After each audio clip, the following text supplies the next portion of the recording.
kind of felt from the beginning that the Steelers were not going to win, and that one was a bit of a bummer, but they did fight their way back. We'll start there with the game. I mean, it was a tough one right from the jump, but they did fight back, especially like I just said, a game that you go down 21-0. You're sitting there. We were having thoughts about, man, how bad of a blowout can this be? Are they going to bench Mason Rudolph at halftime? What's going to happen here? They climbed their way back at one point there within 7, and things look pretty all right besides, in my opinion, an absolutely awful holding call on Myles Jack that should have never happened.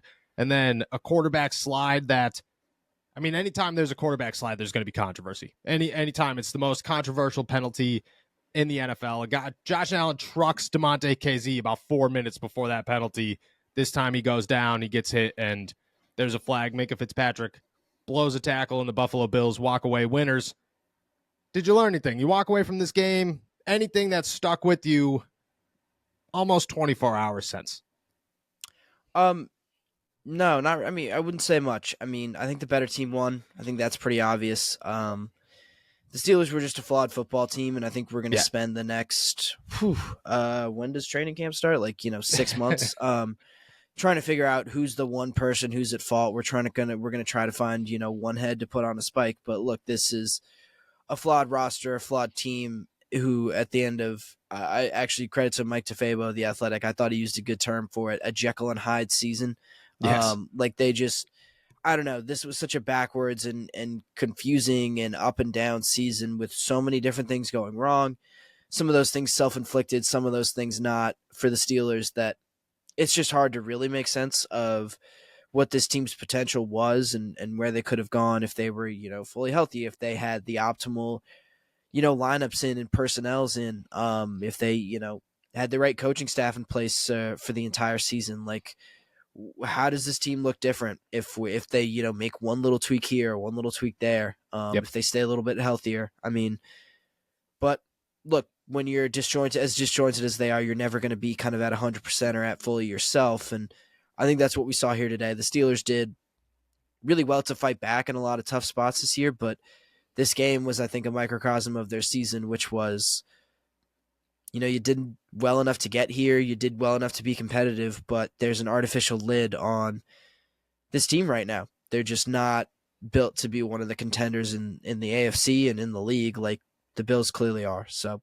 it's just kind of where they're at. And I don't think you really learned anything new. I think you're disappointed with the running game not showing up, but I mean, holistically 30,000 feet. No, I don't think I saw anything that shocked me. Yeah, I agree. I think it kind of put a microscope or an emphasis on a lot of things that we needed to see or that we knew going in there. They need an offensive coordinator desperately because you needed the run game.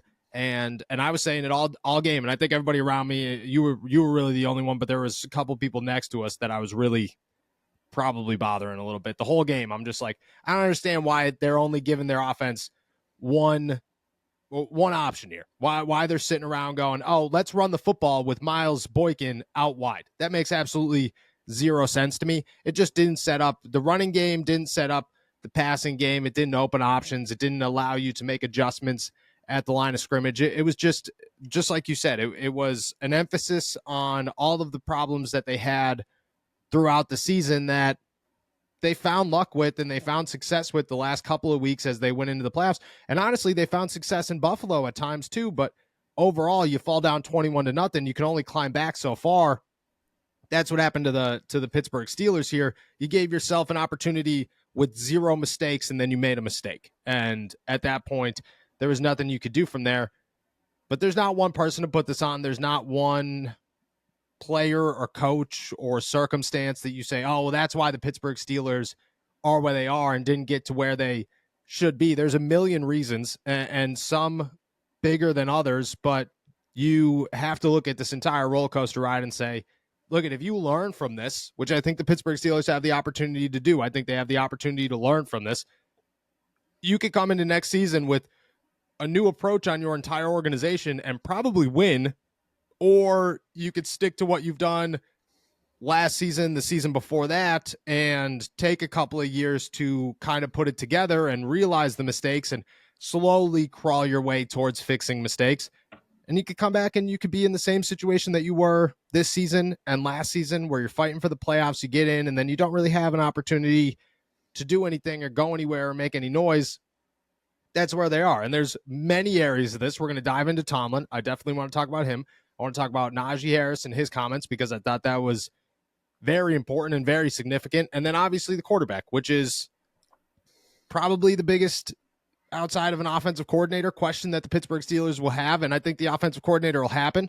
And I'm excited to see guys starting to be interviewed, but that won't happen until maybe next week. They're going to take it slow. They're going to run through the film. Mike Tomlin loves to take at least a week, a year, 6 months to kind of go through his exit interviews, and I don't expect that to change.